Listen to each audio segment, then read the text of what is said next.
नमस्कार दोस्तों, हमारी आज की कहानी का नाम है गर्मी। संजना किचन में खाना बना रही थी। तभी उसकी छोटी ननद पूनम आवाज़ लगाकर बोली, भाभी सबके लिए कोल्ड कॉफ़ी बना दो, बड़ी गर्मी है। सुनकर संजना बुदबुदाई, हाँ जी, एसी रूम में बैठकर भी तुम सबको गर्मी लग रही है। पत्थर की तो मैं बनी हूँ जो चूल्हे के आगे खड़ी हूँ, फिर भी किसी को तरस नहीं आता। संजना की फैमिली में उसका पति देवेश और एक बेटा मयंक के साथ उसके सास ससुर मनोरमा जी और महेंद्र जी भी हैं। उसके दो ननदें भी हैं, पूनम और प्राची, जो कि इन दिनों गर्मियों की छुट्टियों में अपने बच्चों काव्या और अंश और दीप्ति और वेदांश के साथ मायके आई हुई हैं। अब उसकी दोनों ननदों के दो दो बच्चे हैं, तो उनके आने से संजना का काम बहुत बढ़ गया है। पर क्या कर सकते हैं, संजना के तो मम्मी पापा भी नहीं हैं जो वो अपने मायके जाए। उसके मायके में बस उसके भाई भाभी हैं, तो इसलिए संजना अपने मायके ज़्यादा दिन रुकती नहीं है।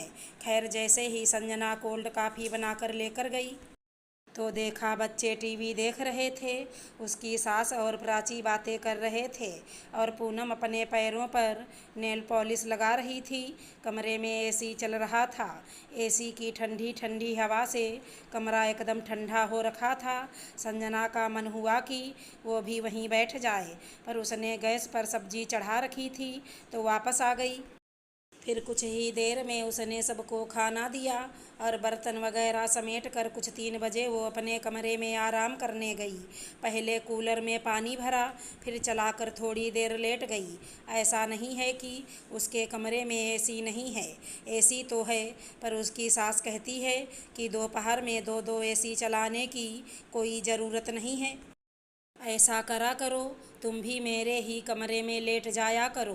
पर वहाँ उसे नींद नहीं आती है, क्योंकि उसकी ननदें, उनके बच्चे सब सुबह देर से उठते तो दिन में सोते ही नहीं हैं, और अगर संजना उनके पास ही लेटी रहे तो वो लोग उसे सोने ही ना देवें। खैर, अभी संजना को नींद आई ही थी कि काव्या ने उसे जगा दिया और बोली, मामी मुझे भूख लगी है, मुझे खाना दो ना। संजना नींद से जाग गई और बोली, काव्या, अपनी मम्मी को बोलो ना खाना देने के लिए, तुमने मुझे नींद से जगा दिया। तब काव्या बोली, मामी, मम्मी ने ही कहा कि मामी से खाना लो। फिर संजना अनमने मन से उठी और काव्या को खाना देकर आई और आकर कमरे में लेट गई। अब उसे नींद तो आने वाली नहीं थी, इसलिए थोड़ी देर बाद वो उठी और किचन में जाकर डिनर की तैयारी करने लगी।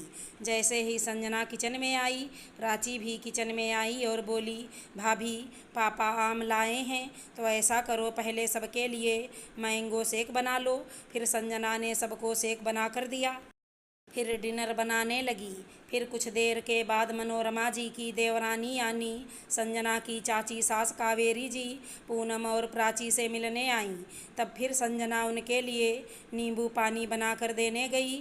तब कावेरी जी संजना को देखकर बोलीं, अरे संजना, तुम तो मुरझा सी गई हो, क्या हुआ? तबीयत तो ठीक है? दरअसल पसीने से संजना का चेहरा भीगा हुआ था, बाल भी फैले हुए थे, तो इसलिए कावेरी जी ने ये कहा।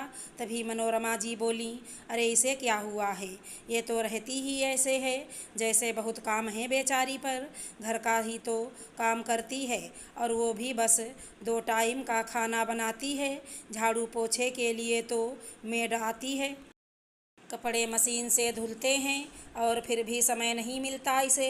अरे काम तो हमारे समय में था, चूल्हे पर खाना बनता था, मसाले तक हाथ से पीसने पड़ते थे, आज तो हर काम के लिए मशीन है। फिर पूनम और प्राची भी बोली, और नहीं तो क्या चाची, घर का ही तो काम है, ये तो सब करते हैं, हम भी करते हैं अपने ससुराल में। फिर संजना कुढ़ते हुए बोली, हाँ मम्मी जी, सही कह रही हैं आप, मैं कहाँ काम करती हूँ, मैं तो दिन भर एसी चलाकर बैठी रहती हूँ। और सही कहा आपने, आज काम कहाँ है, ये जो खाने के पहले बार बार कोल्ड कॉफ़ी, मैंगो शेक, नींबू पानी सब तो अपने आप बन जाता है, फिर इनके बाद जो बर्तन होते हैं वो भी अपने आप धुल जाते हैं। इतनी गर्मी में चाची जी सब काम अपने आप हो जाता है और मेरी सास ननद तो मुझे ज़रा भी काम नहीं करने देती। गैस के पास तो ये लोग खड़े होते हैं, नींद से उठकर भी मेरे बच्चे को खाना देते हैं। मेरा क्या है, मैं तो आराम करती रहती हूँ, फिर भी ऐसे बनकर रहती हूँ। क्या करूँ, आदत है मेरी, है ना मम्मी जी, बोलकर संजना चली गई और तीनों माँ बेटी उसका मुँह देखती रह गईं। फिर कावेरी जी प्राची और पूनम से बोलीं, बेटा तुम दोनों भी थोड़ी बहुत मदद करवाया करो अपनी भाभी की। सही बात है, ऐसे कोई अपने मन से थोड़ी रहता है, गर्मी तो सबको ही लगती है। अगर हमारी कहानी पसंद आई हो तो चैनल को लाइक शेयर सब्सक्राइब करें। राधे राधे दोस्तों।